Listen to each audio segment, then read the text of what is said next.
2026 বিশ্বকাপের আর্জেন্টিনা বনাম স্পেনের ফাইনাল ম্যাচটি আবারও খেলা হবে। এবার মুখ খুললেন স্পেন তারকা। 2026 ফিফা বিশ্বকাপের মহা ফাইনালে স্পেনের কাছে একবার 0 গোলে হেরে শিরোপা হাতছাড়া করেছে আর্জেন্টিনা। কিন্তু মেটলাইফ স্টেডিয়ামের শেষ বাঁশি বাজার এতদিন পরও সেই ফাইনালের রেশ কিন্তু বিন্দুমাত্র কমেনি। এনজো ফার্নান্দেজের বিতর্কিত লাল কার্ড এবং একাধিক অন ফিল্ড সিদ্ধান্ত নিয়ে ক্ষোভে ফেটে পড়া আর্জেন্টাইন সমর্থকরা শুরু করেছেন এক বিশাল অনলাইন পিটিশন। বিশ্বজুড়ে ইতিমধ্যে 80,000-এর বেশি মানুষ সই করেছেন এই দাবিতে ফাইনাল ম্যাচটি বাতিল করে অন্য রেফারির অধীনে আবার আয়োজন করতে হবে। আর এই তোলপাড়ের মাঝে অবশেষে মুখ খুলেছেন বিজয়ী স্প্যানিশ দলের তারকা ডিফেন্ডার পেদ্রো পোরো। কিন্তু স্প্যানিশ ক্যাম্প থেকে ঠিক কি বার্তা আসলো?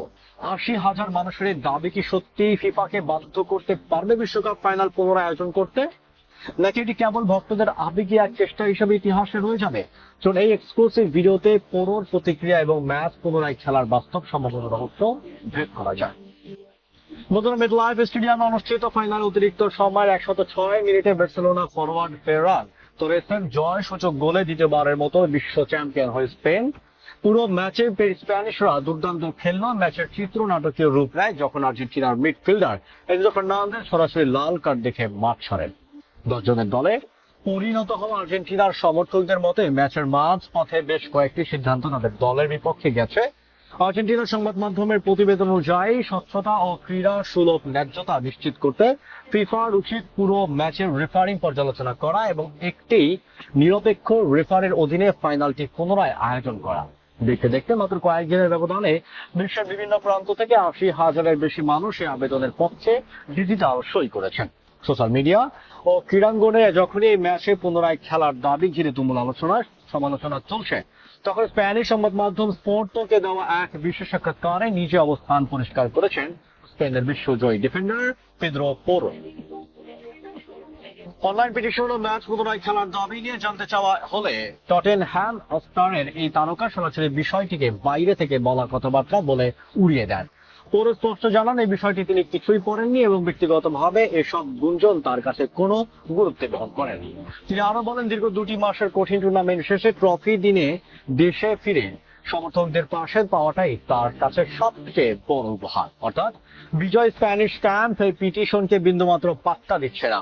চ্যাম্পিয়ন তারকা স্প্যানিশ পোরো তো বিষয়টিকে উড়িয়ে দিলেন, কিন্তু আন্তর্জাতিক ফুটবলের আইন কি বলে? 80,000 বা 8 লাখ মানুষ সই করলেও ফিফার বিধিমালা অনুযায়ী কি বিশ্বকাপ ফাইনাল পুনরায় আয়োজনের কোনো সম্ভাবনা আছে? ফুটবল আইন বিশেষজ্ঞদের মতে উত্তরটি এক কথায় না। ফিফার অফিসিয়াল ডিসিপ্লিনারি কোড অনুযায়ী মাঠে রেফারির দেওয়া সিদ্ধান্তই চূড়ান্ত এবং সর্বজনগ্রাহ্য। আন্তর্জাতিক ফুটবলের ইতিহাসে আজ পর্যন্ত রেফারি সিদ্ধান্তগত ভুলের কারণে কোনো ম্যাচ, তাও আবার বিশ্ব ফাইনালের মতো মেগা ইভেন্ট পুনরায় আয়োজন করার কোনো নজির নেই। একমাত্র ম্যাচ ফিক্সিং বা ঘুষ গ্রহণের মতো প্রমাণিত অপরাধ ছাড়া কোনো ফলাফল বাতিল করা সম্ভব। বিশ্বকাপের মতো মহাযুদ্ধে হেরে যাওয়ার পর সমর্থকদের এই ধরনের পিটিশন কিন্তু নতুন কিছু নয়। 2022 কাতার বিশ্বকাপে ফাইনালে হারের পর ফ্রান্সের 2 লক্ষাধিক সমর্থক ম্যাচ পুনরায় খেলার পিটিশন করেছিলেন। এমনকি 2026 বিশ্বকাপে সেমিফাইনালে স্পেনের কাছে হারের পর ফরাসিরা 82,000-এর বেশি সই তুলেছিলেন। কিন্তু আন্তর্জাতিক ফুটবলের কঠোর নিয়মের কারণেই সেই পিটিশনগুলোর কোনো আইনি মূল্য ছিল না।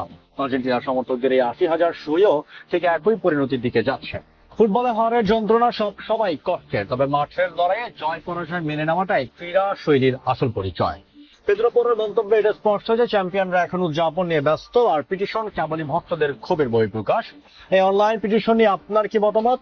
কমেন্টে জানান আপনার লিখিত মতামত। 2026 ফিফা বিশ্বকাপের এমন সব সত্য ও বিশ্লেষণধর্মী ইনসাইড নিউজ পেতে আমাদের চ্যানেলটি এখনই সাবস্ক্রাইব করে বেল আইকনটি প্রেস করুন। দেখা হচ্ছে পরের পর্বে। ধন্যবাদ।